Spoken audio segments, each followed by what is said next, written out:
exploring the therapeutic possibilities of future sexbots. The word sexbot tends to invoke sleazy, even scandalous visions of human-machine interaction. Think animate sex dolls. Think sci-fi explorations of prostitution and victimization. And yet, as we explore in the Stuff to Blow Your Mind episode, Sexbots, from objectification to therapeutic surrogates, there are other ways to envision the future of sexual robotics. Naturally, there's plenty of room for uneasiness. Might sexual robots embolden the worst impulses in their human masters? In the quest for artificial sensuousness, might we create whole new dimensions of suffering, exploitation and enslavement?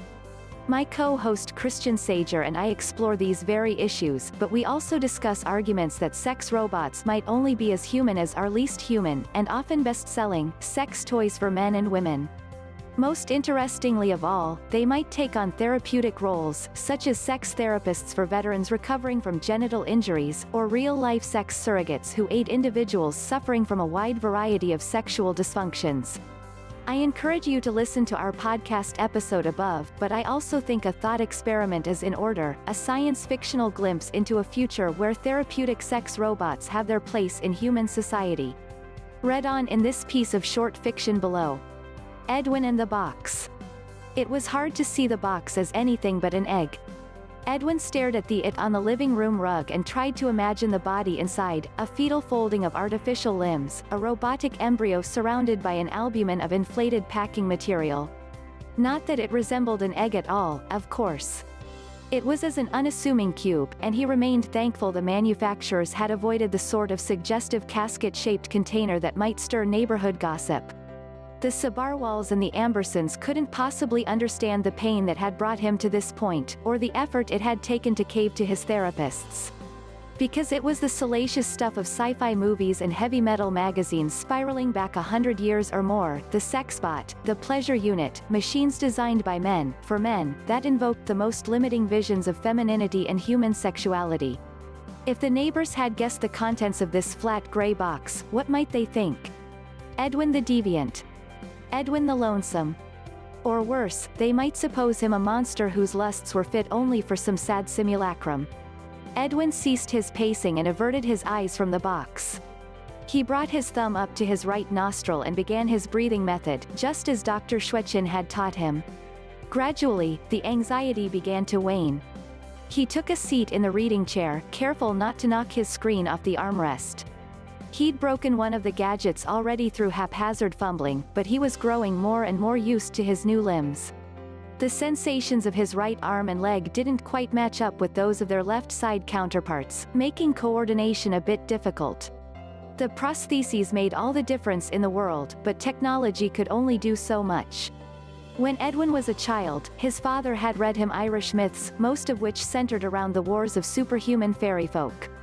He remembered tales of King Nuada, who lost his arm and kingdom, only to regain it all with a magical silver prosthesis, and eventually one made of flesh. But there was no magic in the world. Edwin's replacement limbs provided a semblance of what he'd had before the incident, but they could not turn back the clock. Dr. Schwetchen had helped him emerge from much of the lingering trauma, what Edwin thought of as the haunt. For so long, he had struggled just to walk down the street or take the train because the ghosts of the incident were always closer than his own breath. They'd reach into his heart, into the strings of his fight or flight hindbrain. He'd see commuters as potential insurgents, a book satchel as a potential roadside IED. The sky buzzed with imagined attack drones. Of course, these ghosts were never truly gone, no matter the medication or therapy hours. But at the very least, he knew them for what they were. Edwin stared at the box. He touched the screen's edge and considered pulling up the app. But he hesitated. War was cruel.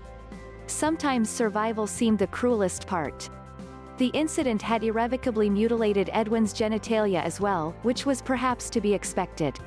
It was a testament to modern medical science that he'd lived through the blast at all. Wounds like these simply killed you in the old days, but the flip side was that now more men and women had to live with the resulting trauma, as well as the painful road to recovery beyond.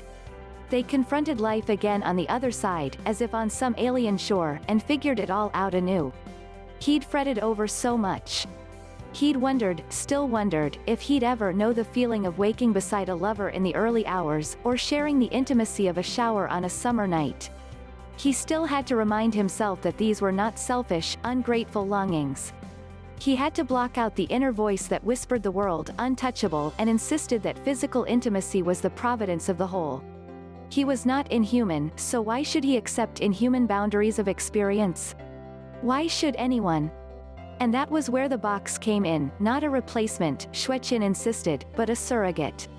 A humanoid machine to help him through the next phase of his recovery, to teach him new ways of touch and, in the end, leave him with the confidence he needed to love again. His fingers trembled as he slid open the screen and activated the app. He fought the temptation to check the blinds and jiggle the front door lock. Edwin brought thumb to nostril and breathed in. The cube opened on the rug like a budding flower. He swiveled his finger to the other nostril and exhaled. With silent grace, the subtle body unfolded from the box and rose to its feet. Its flesh had the appearance of amber plastic, its head humanoid but unencumbered by a human face. The contours of its body spoke to no specific gender, but seemed to offer the possibility of either. He'd expected a sexual being, a living statue of desire, but it instead exuded a genderless calm. It gleamed, neither silvered nor fleshed. There was no magic in the world. Yet when the machine extended a gentle hand to Edwin, he found it warm.